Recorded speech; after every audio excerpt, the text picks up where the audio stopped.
승려 출신으로 중을 하다가 목사가 된 사람이 있습니다.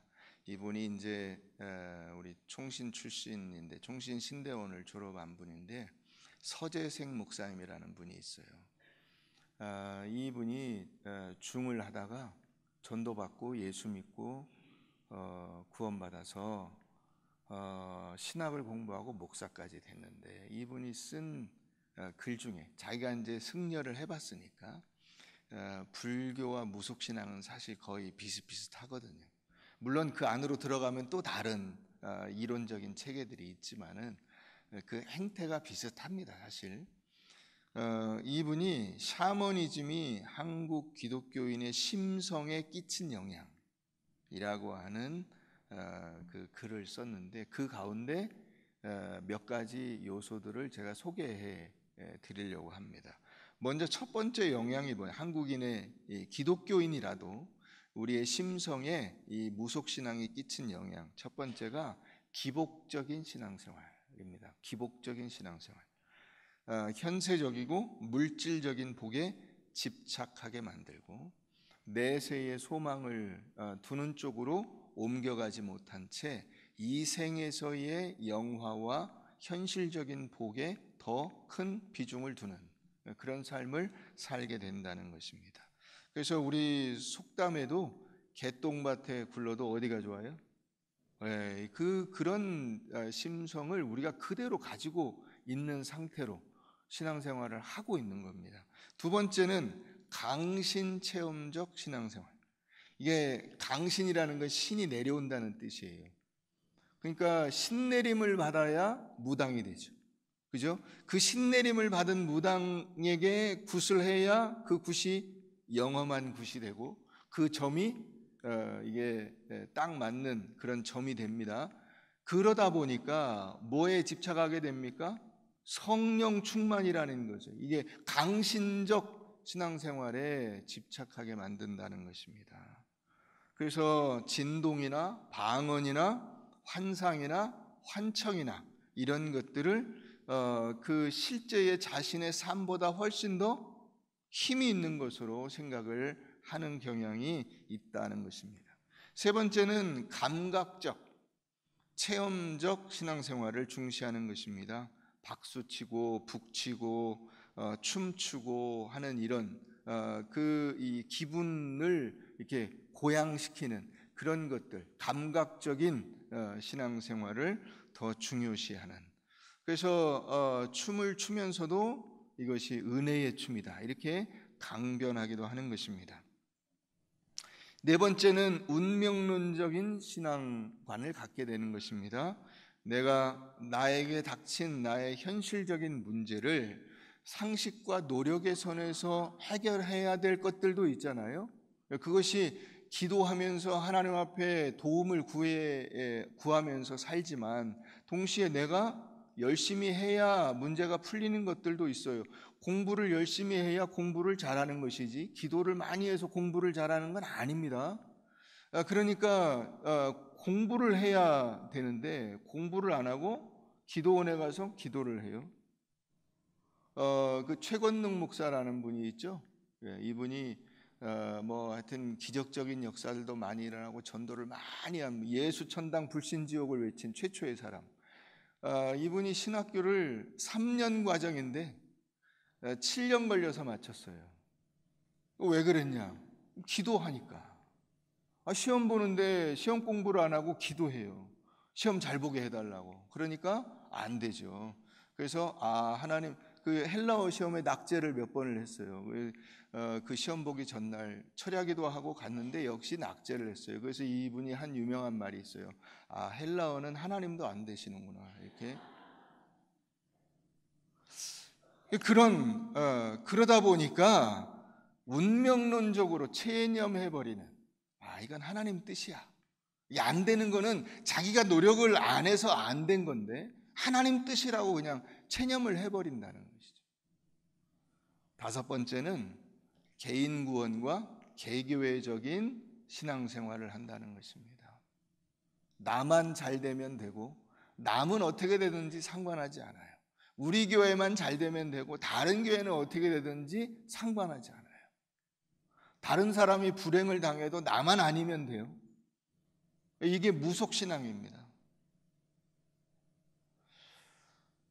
그래서 다른 사람에 대한 배려와 인정이 없고 자기 자신과 가족과 혹은 자기 교회만 잘 돼야 된다는 생각, 이런 생각으로 가득 차 있는 이런 신앙으로 잘못하면 호도될 수가 있는 것입니다. 그러나 그렇기 때문에 우리가 올바른 신앙이 무엇이냐 하는 것에 대해서 늘 깨어 있으면서 이 올바른 신앙을 향해서 나아가야 되는 것입니다. 오늘 말씀은 우리에게 바로 올바른 신앙생활이 무엇인가에 대해서 분명하게 가르쳐주고 있는 말씀입니다. 이스라엘 백성들이 블레셋과 전쟁을 하게 됩니다. 이스라엘 백성들은 처음에 나가면서부터 당연히 자기들이 이길 것이라고 생각을 했습니다. 하나님은 애굽에서 그 종되었던 땅에서 그들을 이끌어내서 자유민으로 만들어 주시고 약속의 땅 가나안 땅에 들어갈 수 있게 해주시고 그 땅에 있는 거민들을 물리칠 수 있게 해주신 하나님, 그러니까 우리가 당연히 이기겠지라고 생각을 하고 갔다는 것입니다. 그런데 패하게 되죠. 그래서 4,000명 정도가 죽습니다. 하나님이 도대체 어떻게 된 겁니까? 그래서 그들이 더 확실한 하나님의 임재를 확보하기 위한 방법을 찾습니다. 하나님의 임재가 약해서 우리가 진 거 아닌가? 그래서 확실한 하나님의 임재를 보장하는 수단을 가져오는 겁니다. 그게 뭐죠? 언약궤를 들고 오는 거예요. 언약궤를 들고 와서 이제 우리가 이겼다 하고 고함을 치면서 전쟁에 임하게 된 것입니다. 그런데 어떻게 됐습니까? 졌습니다. 진 정도가 아니죠. 어떻게 됐어요? 뺏겼습니다. 언약궤 자체를 아예 빼앗겨 버렸어요. 하나님의 임재의 상징인데 그 하나님의 임재의 상징 자체를 아예 뺏겨 버렸어요. 그렇게 따지면 하나님은 이스라엘 백성들의 손에서 그 탈취를 당해서 블레셋 사람들의 땅으로 끌려가셨습니다. 우리가 이 부분은 나중에 또 기회가 될 때 살펴보도록 하겠습니다. 자, 이 말씀이 그래서 이 사건이 우리들에게 주는 교훈이 뭐냐 하는 겁니다. 결론부터 말씀드리면 하나님은 종교적 형식에 얽매여서 내 욕심과 내 만족을 위해서 조종 가능한 대상이 아니라는 겁니다. 하나님을 내가 마음대로 꼭두각시 부리듯이 인형을 움직이듯이 이렇게 조작해가지고 내가 원하는 어떤 결과물을 끌어낼 수 있는 그런 존재가 아니라는 것입니다. 하나님은 그런 것을 거부하신다는 거예요.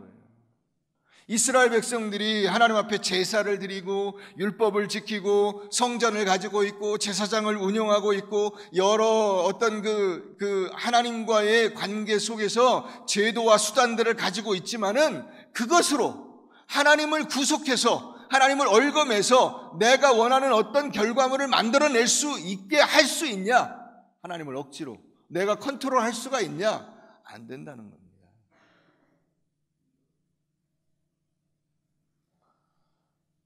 이스라엘 백성들이 언약궤를 가져온 건 그렇게 생각을 한 거예요. 언약궤는 하나님과 세트예요. 하나님이 언약궤 위에 임재하신다고 했거든요. 그래서 오늘 말씀에도 뭐라고 되어 있냐면 여호와의 언약궤라고 되어 있고 그 언약궤에 만군의 여호와께서 그룹 사이에 계신 만군의 여호와께서 계신 그 언약궤를 진영 사이로 들고 왔다고 되어 있습니다. 이스라엘 백성들이 그런 점에서 이 언약궤를 들고 온 것은 사실은 하나님을 모시고 왔다기보다는 하나님이라고 하는 이름으로 대신할 수 있는 자신들의 만족과 욕망을 충족시켜주는 존재로서 우상을 들고 온 겁니다. 똑같은 거예요. 무당들이 그 구술하는 것이나 이런 관점에서 보면 이 제사장들이 그 제물을 드리는 것이나 똑같은 거예요. 자기들의 욕심과 만족을 충족시켜주는 대상으로서 하나님을 바라보는 거지, 인격적인 교제와 만남의 대상으로서 그 아버지와 자녀로서 만나는 그런 진실한 인격적 만남의 대상으로 하나님을 섬기는 것이 아니었다는 것입니다. 겉으로는 하나님이 함께 계셨는데 왜 이스라엘이 패했느냐?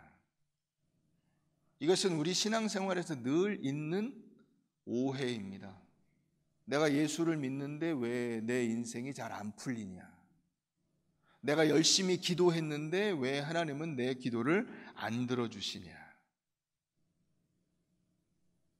여기에 이 똑같은 차원의 잘못된 대답들이 있어요. 네가 예배를 안 드려서 그래, 네가 성경을 안 읽어서 그래, 기도를 열심히 안 해서 그래, 이런 외적인 것으로 또 다시 이게 이유를 대는 거예요. 하나님이 중요한 것이 아니라 거기에 어떤 종교 행위가 들어감으로써 그 종교 행위로서 하나님의 임재를 답보할 수 있다고 생각을 하는 거예요. 다시 말하면 여러분들이 오늘 여기 와서 예배를 드리는데 여기서 하나님을 만나야 되는데 난 예배를 드렸어, 나는 헌금을 바쳤어, 난 찬양을 했어, 나는 안내를 했어, 난 밥을 했어. 그러니까 하나님은 내가 원하는 그 어떤 것을 해주셔야 돼 라고 가는 것은 이 본문에 나오는 이스라엘 백성들하고 똑같은 겁니다. 그런 의미로 이스라엘 백성들이 언약궤를 들고 온 겁니다. 하나님은 여기 계시니까, 거기 계신 하나님이 우리 진에 들어오면 우리는 이긴 거지. 그럼 거기에 하나님이 아니라 불상을 갖다 놔도 바알 신상을 갖다 놔도 아세라 신상을 갖다 놔도 똑같은 거예요.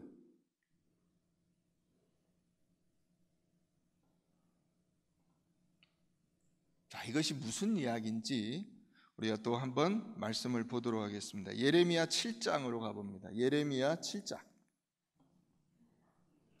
구약 예레미야 1061페이지입니다.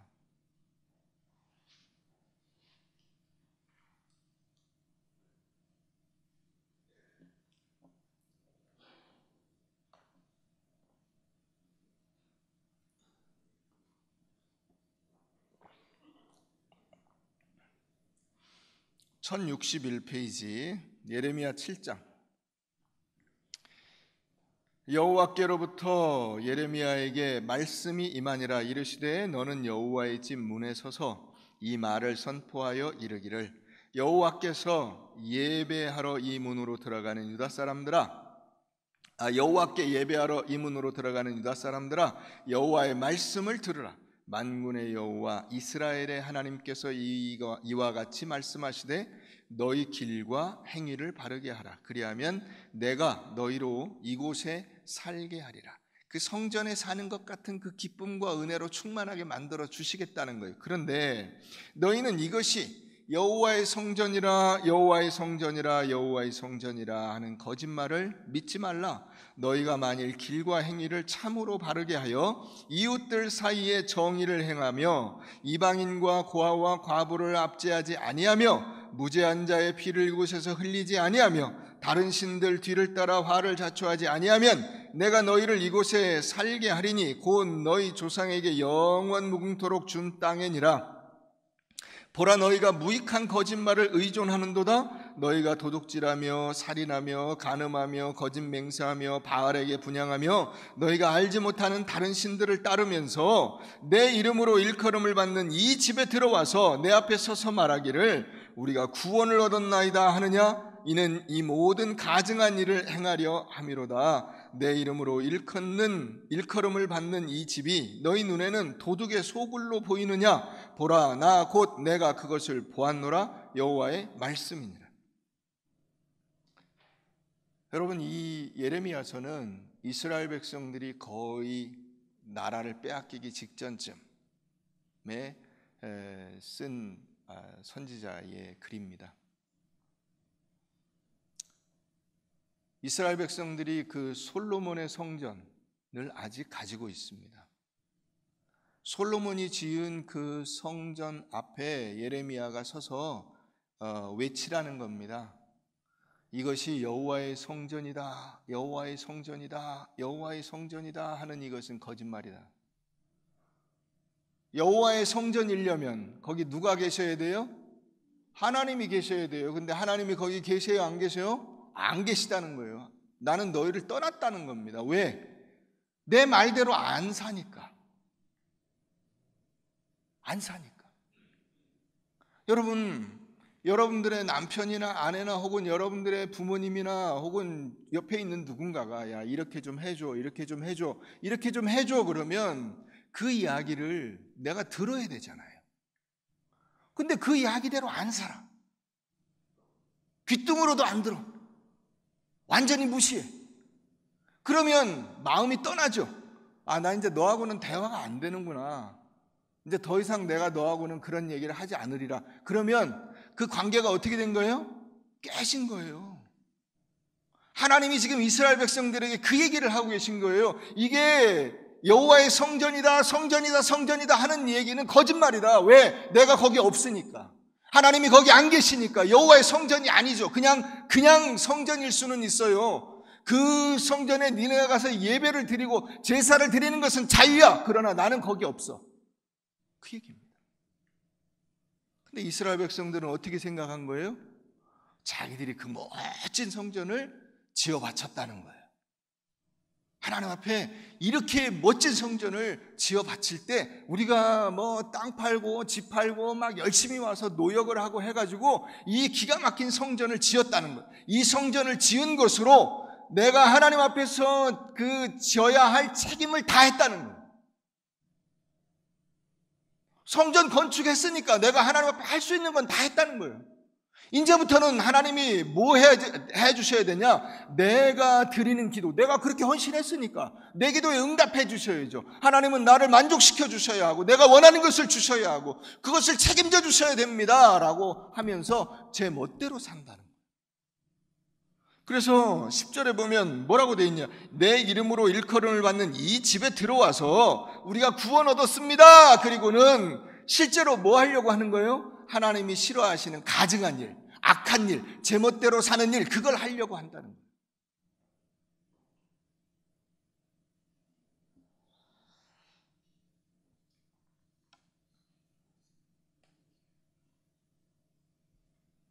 (22절) 가보겠습니다. 예레미야 7장 22절.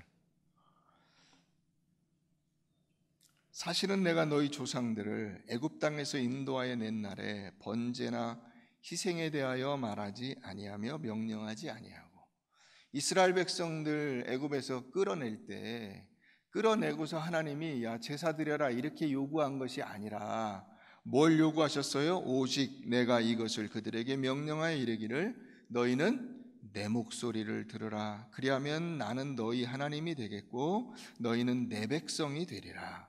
너희는 내가 명령한 모든 길로 걸어가라. 그리하면 복을 받으리라 하였으나 그들이 순종하지 아니하며 귀를 기울이지도 아니하고 자신들의 악한 마음의 꾀와 완악한 대로 행하여 그 등을 내게로 돌리고 그 얼굴을 향하지 아니하였습니다. 내가 처음부터 제사를 드리라고 했나? 내가 처음부터 뭘 바치라고 했나? 율법을 지키라고 했나? 아니지 않느냐? 뭘 요구했냐? 나의 이야기를 듣고 우리가 아버지와 자녀의 관계로 살아가는 것이다. 이제 나는 너희 하나님이 되고 너희는 나의 백성이 되고 내 자녀가 되고, 그래서 이런 인격적인 만남과 관계를 갖는 것이 내가 너희를 구해낸 목적이다 라고 말씀하셨음에도 불구하고 그것은 귀뚱으로도 안 듣고 자신들의 악한 마음의 꾀와 완악한 대로 행동해서 그 등을 돌리고 하나님께로부터 등을 돌리고 그 얼굴을 쳐다보지도 않고 진정한 교제의 삶을 살지 않는다는 겁니다.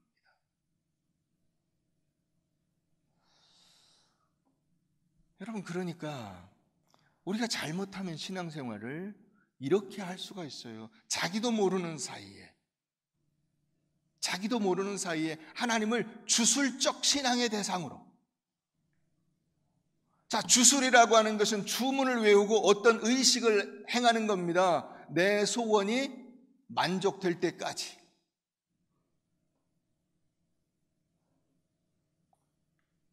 잘못하면 우리가 그런 신앙생활을 할 수가 있습니다. 거기에는 하나님이라고 하는 인격적 존재가 없어요. 주문을 외우는 자와 주문을 듣는 자만 있어요. 그건 올바른 관계가 아니고 하나님이 원하시는 관계가 아니라는 거예요. 그럼 하나님은 뭘 원하시냐? 우리 호세아 6장을 한번 가봅니다. 호세아, 구약 호세아 6장 1261페이지에 있습니다. 구약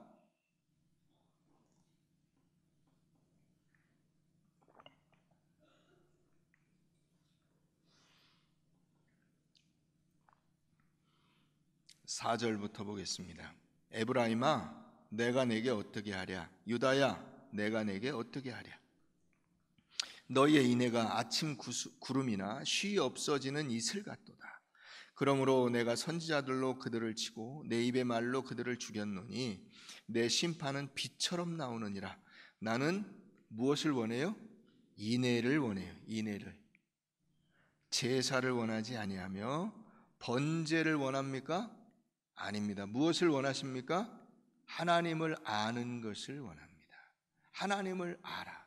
여기서 안다는 것은 뭐냐면 같이 만나고 대화하고 경험해서 아는 거예요. 그냥 얼굴을 아는 게 아니고요. 여기서 아는 거는 부모가 자식을 알듯이, 부부가 서로를 알듯이 아는 겁니다. 살아보고 아는 거잖아요. 키워보고 아는 거예요. 그의 행동의 패턴과 이런 것들을 직접 경험해보고 아는 거예요. 여기 하나님을 아는 것을 원하는 것은 바로 그거, 그 만남, 그 관계, 그 진실한 인격적인 대화와 교제, 이것을 원한다는 거예요. 제사를 원하는 게 아니고 하나님 앞에서 하나님이 어떤 의식적인 제의, 제사와 의식 이런 것들을 원하는 것이 아니고,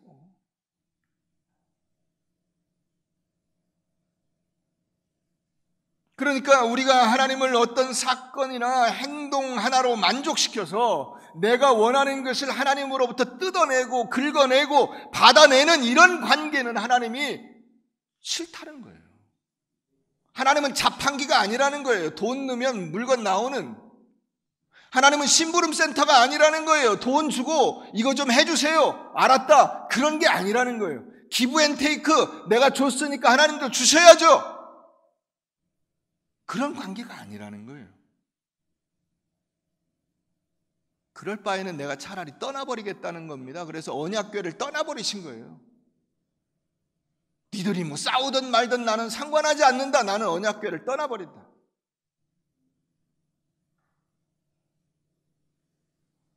하나님은 우리에게 사랑을 베풀어 주시고 우리를 위해서 그 독생자까지 아낌없이 내어 주신 분입니다.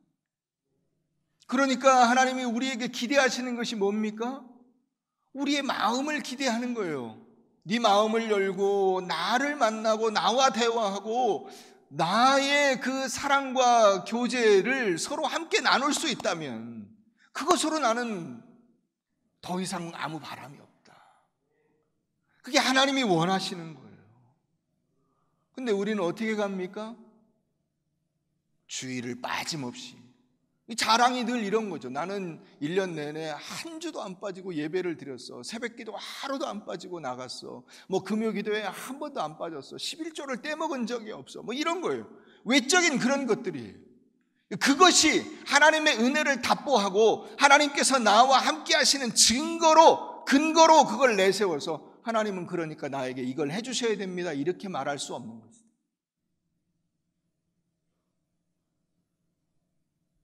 우리가 늘 신앙을 점검하는 데 있어서 이런 결벽증적인 조건으로 가서는 안 된다는 것입니다.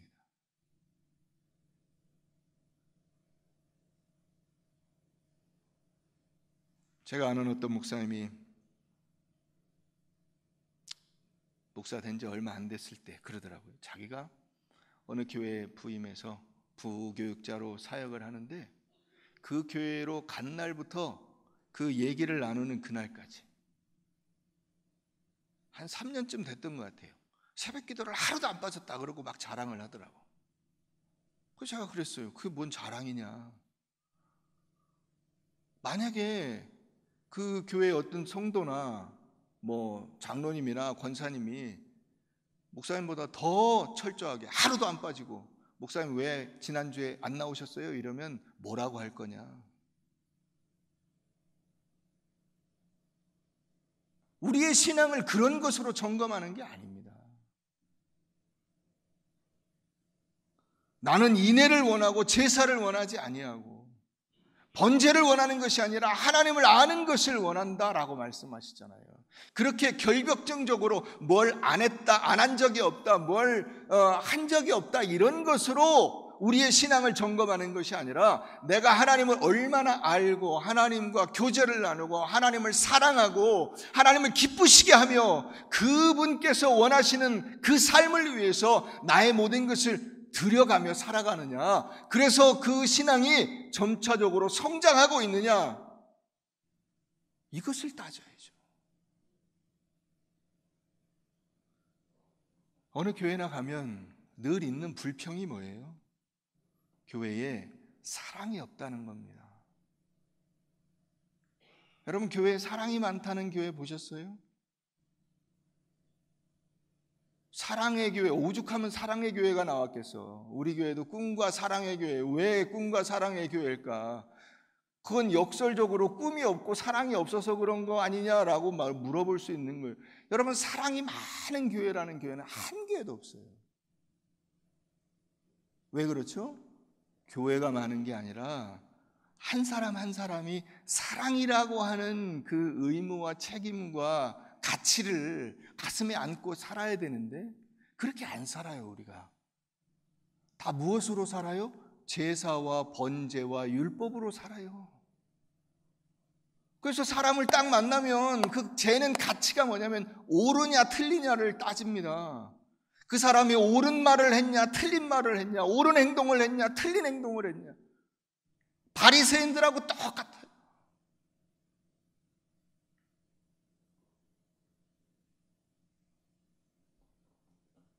내가 하나님을 닮았냐, 내가 하나님을 사랑하냐, 내가 하나님을 아냐, 하나님의 마음을 이해하냐. 여러분, 이런 것을 고민해 보셨습니까?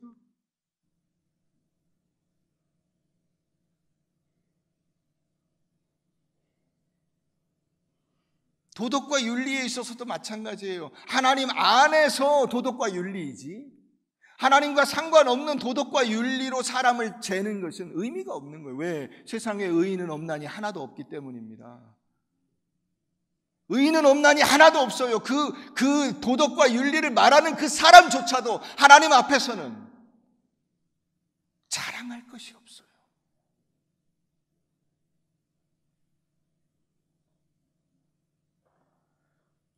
우리 마태복음 9장을 한번 가보십시다.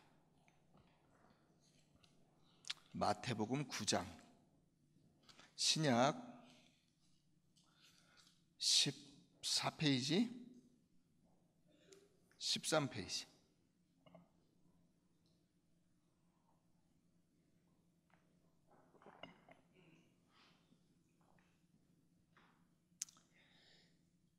구절부터 보면 예수께서 그곳을 떠나 지나가시다가 마태라 하는 사람이 세관에 앉아 있는 것을 보시고 이르시되 나를 따르라 하시니 일어나 따르니라.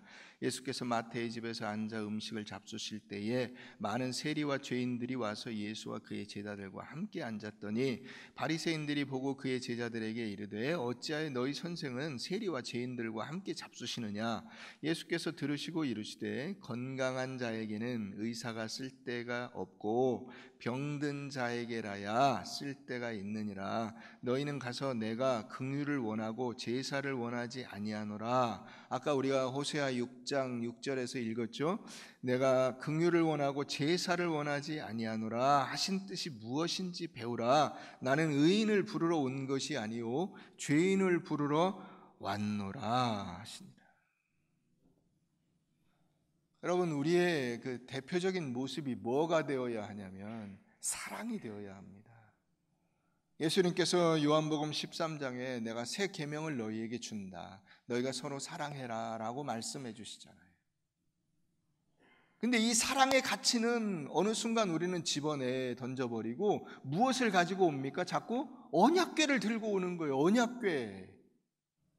언약궤를 들고 와서 내 소원을 만족시켜 달라는 거예요. 그러니까 하나님이 떠나버리시는 겁니다. 내가 무슨 말을 해도 너희가 무슨 말인지 말귀를 못 알아듣는 거예요. 귀가 있어도 듣지 못하고 눈이 있어도 보지 못하고.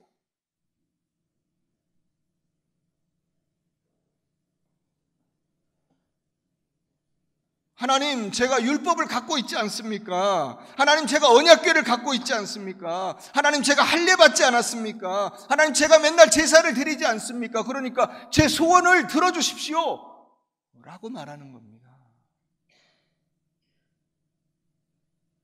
하나님 뭐라고 하십니까? 나는 그런 관계는 싫다. 내가 자판기가 되는 거 싫고, 내가 너의 용돈 주머니가 되는 거 싫고, 내가 너의 심부름 센터가 되는 거 싫고, 내가 네 뒷바라지를 계속 해야 되는 그 알라딘의 마법 램프 속에 있는 지인이가 되는 거 난 싫다. 나는 너하고 그런 관계가 아니다.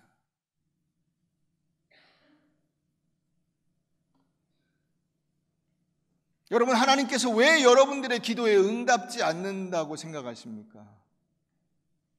그것은 여러분들이 하나님을 모르고 하나님과의 진정한 관계에 관심이 없는 한은 여러분들의 기도를 들어주면 계속 그 기도를 통해서 서로 공생하는 관계, 주고받는 관계로 끝나기 때문이에요.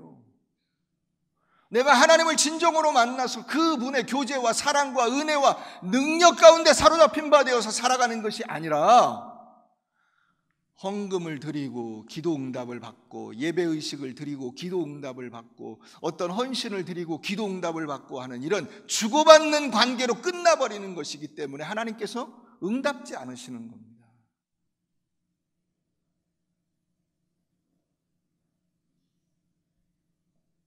나에 대한 순종과 사랑을 가지고 와라. 왜? 내가 네 아버지니까. 너는 내 자녀니까.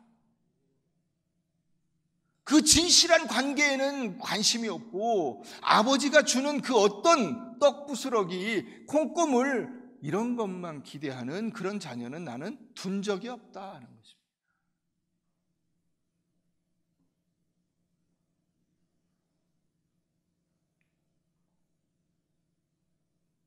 제가 엊그저께 어떤 영상을 하나 보게 됐습니다. 이 영상은 아버지에 관한 영상입니다. 그 이제 젊은 아빠들이 있는데 젊은 아빠들이 자녀들이 다 뭐 한 서너 살, 너댓 살 된 그런 자녀를 둔 아빠들. 그러니까 한 뭐 30대나 40대 초반 정도 되는 그런 아빠들이에요. 그 아빠들 몇 명을 정해 가지고 이 이제 그 비디오를 제작하는 측에서 설문조사를 한다 이러고 이제 불렀어요. 그 설문조사가 뭐냐면 이제 아버지와 아들과의 관계에 대한 설문조사예요. 그래서 당신은 그 아이가 좋아하는 음식이 뭔지 압니까? 뭐 그 아이의 그 제일 친한 친구가 누군지 압니까? 뭐 그 아이의 사진을 핸드폰에 몇 장이나 갖고 있습니까? 뭐 등등 이런 하여튼 소소한 질문들을 이렇게 쭉 했어요. 그랬더니 그 아빠들 표정이 엄청 흐뭇해하면서 막 싱글벙글 해가지고 그걸 막 써요. 그 다음에 설문지를 하나 또 줬어요. 거기에 그 아이 이거를 빼고 아버지로 바꿨어요. 당신은 아버지가 좋아하는 음식이 뭔지 압니까? 아버지가 뭘 고민하는지 압니까? 아버지의 사진을 핸드폰에 갖고 있습니까? 그랬더니 굉장히 난감해해요. 자, 그러는데 이제 그 설문조사하는 거기 한 사람씩 들어와서 설문조사를 하거든요. 그 앞에 이제 모니터가 하나 있어요. 그 모니터에서 영상이 나옵니다. 우리 한번 보겠습니다. 총선이 아빠 김용봉, 난 신앙철 아빠 신현기, 이영근입니다. 큰아들이. 저 영우 아버지 되는 사람입니다. 조유섭 아빠, 진영이 아빠. 성함은 김성보. 생각나지요. 딸만 낳다가 아들 가졌는데 이번에도 딸이 못할까 했는데 네 엄마, 아빠, 동생한테 신경 써주고 어림없고 부모로서 이렇게 뭔가를 충분하게 해줘야 되는데 그런 것도 못 해주고 그래서 참 마음이 아픕니다. 아들이라는 것은 어느 누가 바꿀 수도 없는 것이고 크게 뭐 도와주지도 못했고 했는데 그들이 알아서 잘 커가지고 계속 부족한 게 부모 마음 아닐까요? 죽는 순간까지. 제가 그런 마음으로 살고 있어요. 계속 부족한 거예요. 너무 엄하게 했던 게 그게 지금 미안하죠. 미안해요.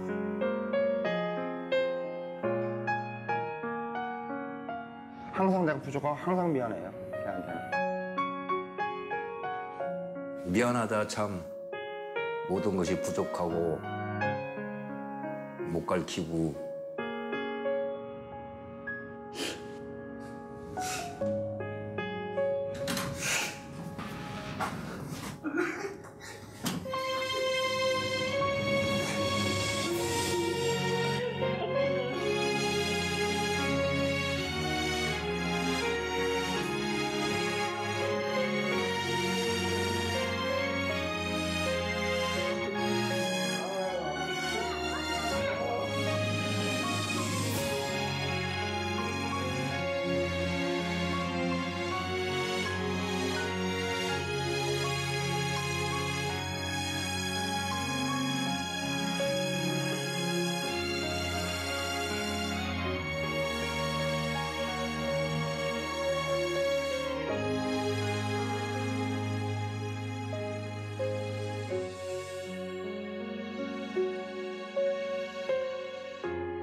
하나님께서 여러분들을 사랑하십니다. 여러분, 그 사랑을 여러분들이 잊으시면 안 됩니다. 다 주어도 더 주고 싶은 마음, 그게 아버지의 마음이고 부모의 마음이듯이 하나님께서 다 주고자 하는 마음, 그래서 독생자까지 아낌없이 여러분들을 위해서 내주신 겁니다. 그런데 우리는 그 사랑은 외면하고 언약궤를 들고 다니는 거예요. 언약궤 들고 다니면서 이걸 내놓으라고. 우리에게 전쟁의 승리를 내놓으시고 내 만족을 내놓으시고 내 기쁨을 내놓으시고 내놓으라고 하나님 앞에 이 닥달을 하고 있는 겁니다. 소요리 문답 첫 번째가 뭔지 아세요? 사람의 제일 되는 본분이 무엇이냐? 사람의 제일 되는 본분은 하나님을 영화롭게 하고 그를 영원토록 즐거워하는 것이다. 하나님을 영화롭게 하고 그분을 영원토록 즐거워하는 겁니다.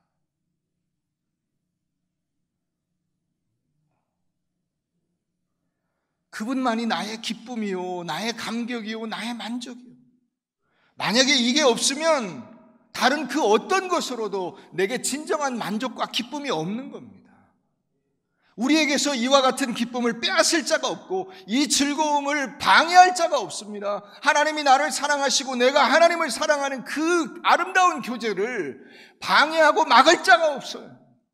우리의 진정한 자랑이 무엇입니까? 바로 예수 그리스도께서 나의 구주가 되시는 겁니다. 말씀이 육신이 되어 우리 가운데 거하심에 우리가 그의 영광을 보니 아버지의 독생자의 영광이요, 아버지의 독생자의 영광이요, 은혜와 진리가 충만하더라. 여러분, 내가 예수 안에 있고 내가 예수님의 사랑을 가졌다는 그것을 놓치지 마시고 그것을 체념하지 마십시오. 하나님께서 나를 사랑하십니다. 나를 구하시기 위해서 예수님을 보내주셨습니다. 나는 그분의 사랑을 값없이 받은 존재임을 잊지 마십시오. 그게 하나님께서 원하시는